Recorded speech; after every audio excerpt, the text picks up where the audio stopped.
Bom dia, senhoras e senhores. Hoje é 15 de outubro de 2024, são 8 horas da manhã. O debate de ontem na Band e o apagão, que já dura 3 dias em São Paulo, acenderam um sinal de alerta na campanha de Ricardo Nunes. Boulos conseguiu uma façanha no debate. Encurralou Nunes com suas encrencas com a lei e com cenas que se espalharam por São Paulo e incriminam o prefeito. Nunes e Tarcísio tentam empurrar para o governo federal a culpa pelo apagão em São Paulo, mas não está dando certo e você vai ver os elementos que comprovam o que eu estou dizendo. A percepção da população é clara e as pesquisas que sairão em breve mostrarão o que os trackings da campanha já estão mostrando. Nas redes e nas ruas está muito claro, a culpa pelo apagão é da prefeitura. E essa percepção se formou devido a centenas de árvores derrubadas por um temporal que durou 10 minutos. Mas o que pegou mesmo mal para Nunes foi uma estratégia usada por Boulos no debate de ontem, quando o deputado encurralou o prefeito com um desafio. Antes de prosseguir, eu quero pedir a você que acompanha o blog da cidadania, que se inscreva no canal, deixe seu like e compartilhe este vídeo. Bom, o fato é o seguinte, o Boulos está mirando sem parar no apagão em São Paulo e levou o assunto para a televisão, ele falando com populares e a população xingando o Nunes. E por que é que a população está xingando o Nunes? Nós já vamos entender. O apagão entra na campanha de São Paulo e vira um pesadelo para o Nunes em meio ao favoritismo dele no segundo turno. O prefeito precisou abandonar agendas e correr para mostrar reação e reforçar discurso que a culpa é exclusivamente da Enel, enquanto Boulos surfa no assunto nas redes. O Boulos está dando um passeio e o Nunes não sabe mais o que fazer. E ontem, no debate, o Boulos não só usou o apagão para vencer a contenda com Nunes, como ele também usou uma estratégia que foi muito inteligente. Aqui você vê a análise de um dos jornalistas que mostram que Boulos venceu o debate da Band. Na verdade, foi a opinião generalizada dos jornalistas. O candidato do PSOL, Guilherme Boulos, manteve o adversário do MDB, o prefeito Ricardo Nunes, nas cordas durante praticamente todo o debate. E aqui você vê outro jornalista dizendo o seguinte: na cidade do apagão, o prefeito Ricardo Nunes apaga durante o debate. E, na verdade, realmente foi o que aconteceu. Se debate ganhasse a eleição, Boulos sucederia a Ricardo Nunes como prefeito de São Paulo. O debate de ontem à noite na Band foi o primeiro de uma série ainda sem tamanho. Se depender de Nunes, ele comparecerá só a mais 3, o da Rede TV, o da Record e o da Globo. Para o gosto de Boulos, em desvantagem nas pesquisas de intenção de voto, ele debateria com o Nunes todos os dias até o final da campanha, porque o Nunes é muito fácil de derrotar. No primeiro debate do segundo turno, diz Noblar, Boulos massacrou o Nunes, o sem carisma, que deve ter faltado às aulas de linguagem corporal. Boulos parecia sozinho no palco. Ganhou de lavagem o primeiro bloco do debate. Ganhou o segundo por pontos e voltou a ganhar o terceiro com folga. Valeu-se de uma técnica muito comum a essas ocasiões. Pautou o adversário. Elegeu os temas que lhe eram mais favoráveis e obrigou o Nunes a dissertar sobre eles. O prefeito caiu na armadilha. Em debates realizados em altas horas da noite, o primeiro bloco é o que costuma atrair maior audiência. Nos blocos seguintes, a audiência diminui porque o parte do distinto público, por cansaço ou desinteresse, troca de canal ou vai dormir. Era natural que o primeiro bloco tratasse do apagão de energia. E passadas 72 horas desde o temporal que atingiu São Paulo na sexta-feira passada, ainda há 338 mil imóveis sem energia. Para você ter uma ideia do que significa isso, para cada imóvel, estima-se 4 pessoas. Nós estamos falando de quase 1,5 milhão de pessoas sem energia elétrica na área de atuação da Enel. A sua cidade tem 1,5 milhão de pessoas? A sua pode ter, mas a enorme maioria das cidades brasileiras não tem. O que significa, sabe o quê? Que praticamente a maioria das cidades que tem menos imóveis do que os apagados em São Paulo. É o segundo apagão em 11 meses, aconteceu em novembro. E já lá em novembro o problema foi a poda de árvores. O fato é que a campanha de Nunes acendeu o alerta após o apagão e busca uma saída. O apagão, que já dura 3 dias em São Paulo, acendeu um sinal de alerta para a campanha de Nunes, que consegue identificar um desgaste da imagem do candidato no eleitorado e por isso busca soluções imediatas para resolver o problema, a fim de evitar mais prejuízos.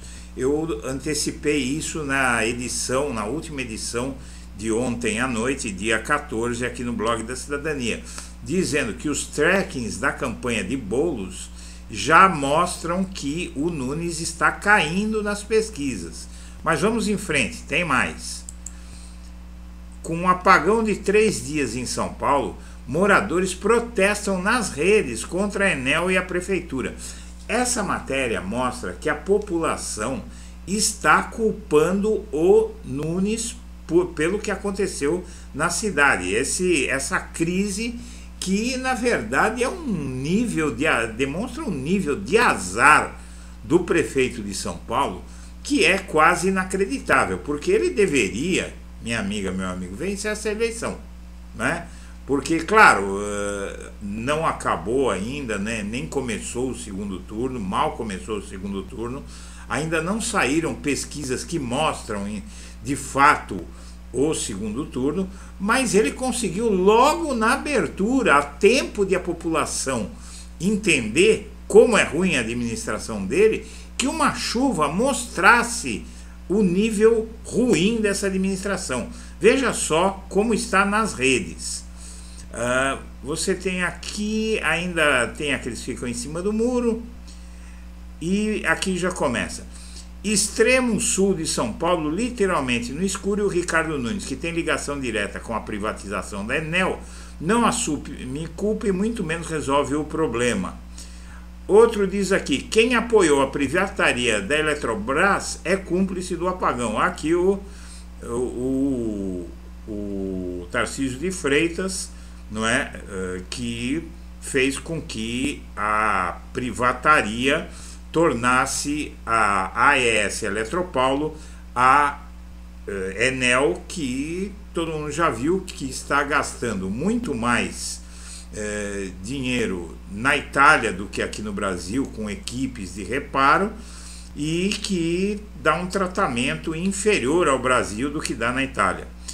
A Enel não resolve rapidamente o problema de falta de energia em São Paulo, porque quando uma empresa pública é privatizada, a primeira coisa que os empresários fazem é demitir servidores para aumentar o lucro. É isso que mostrou a imprensa. Aqui o ex-vereador Gilberto Natalini diz, concretamente, a Enel é incompetente e relapsa para operar o fornecimento e precisa ser substituída. Outro aqui diz, o absurdo que a Enel faz com São Paulo mostrou óbvio. Quando o serviço básico de todos vira um esquema de lucro para poucos, quem paga a conta é o povo. Não se esqueça que essa matéria é da Folha de São Paulo. Privatiza que melhora. Aqui eles colocaram a foto do palhaço Coringa sem energia em casa e o Tarcísio explicando que privatizar é a solução. Em São Paulo, desde que a Eletropaulo virou a Enel e as linhas de trem e metrô viraram via mobilidade, constantemente a população enfrenta dias de caos.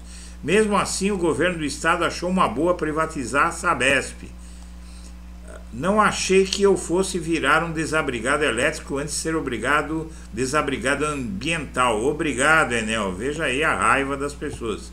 O descaso da Enel no Brasil é inacreditável. Eu sou infeliz morador de uma das 10 casas que estão sem luz há 48 horas. Ninguém da Enel trabalhando. Estamos fazendo o possível. O possível de vocês não vai pagar comida estragada na geladeira. Eu que fui hoje ao cinema no Morumbi Shopping assistir o novo filme do Coringa, do nada teve um apagão na sala e o filme foi de arrasta. 15 minutos sem o filme. Voltaram e eu julgando os horrores da situação. Gravei isso na rua Arthur Prado, Bela Vista, agora há pouco. Ah, Enel. Aqui você vê árvores caídas. A quantidade de árvores caídas. Essa é uma cena que você vê em qualquer rua de São Paulo. Veja só isso.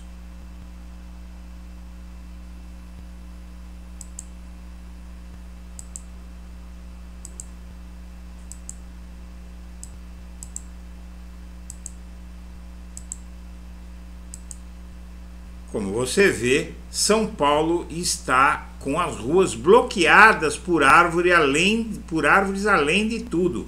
E isso mostra o quê, minha amiga, meu amigo? Mostra a incúria, ou seja, a irresponsabilidade da Prefeitura de São Paulo. Porque caírem todas essas árvores significa o quê? Você vê que são árvores frondosas, árvores que têm uma copa onde ficam as folhas, muito ampla. Quando chove, o vento empurra essas árvores para baixo, porque ele empurra a parte que tem as folhas. Tem que podar, tem que deixar vazia a parte de cima, para quando vem a ventania, ela não derrubar a árvore. É só isso que o prefeito tinha que fazer. Depois de novembro do ano passado, a gente ter tido um problema parecido, não tão grave, mas parecido. Já devia ter feito. Por que não fez? Porque estava gastando dinheiro despejando asfalto até em canteiro central das ruas e avenidas, né? Onde tem as plantas, ele até aquilo ele estava asfaltando até parede, até o teto, destinou uma verba, bilhões de reais aqui para asfaltar a periferia, asfaltar tudo para convencer os moradores que era um bom prefeito no último ano da gestão dele. Aliados de Boulos veem apagão como fato novo e vão criticar a privatização. Na verdade, a campanha já identificou, a campanha de Boulos, eu estou dizendo para você, disse ontem à noite no vídeo, estou dizendo agora, a campanha de Boulos e a do Nunes já identificaram que ele está perdendo pontos nas pesquisas. Vamos em frente. Foi aqui que o Guilherme Boulos matou o Nunes. Ele desafiou o Nunes a abrir o seu sigilo bancário e o prefeito não respondeu, né? Se encolheu. O Boulos insistiu ao longo de 3 blocos na pergunta se o Ricardo Nunes abriria seu sigilo bancário e o prefeito não respondeu se aceitava a proposta e rebateu que tem vida limpa, mas não convenceu. O Boulos cobrou que Nunes abra a conta bancária. Sabe quanto cada um declarou? O prefeito tem R$1.823.742 em depósitos e o Boulos, que é professor universitário, afirmou ser detentor de R$12.692. Afirmou não, ele tem provas, né? Esse jornal aqui é engraçado, como afirmou? Ou tem prova ou não tem, não é? Vamos lá. O apagão em São Paulo entra no 4º dia com cerca de 340 mil imóveis sem luz. Então, minha amiga, meu amigo, isso aqui é o inferno para o Ricardo Nunes. Além de tudo, o sujeito é azarado e agora, como eu já tinha previsto aqui no blog da Cidadania, a eleição em São Paulo vai ganhar uma nova dinâmica. Tem que insistir nesses pontos para que a população entenda o risco que é continuar com esse prefeito. Senhoras e senhores, eu agradeço a atenção e deixo meu abraço para todo mundo.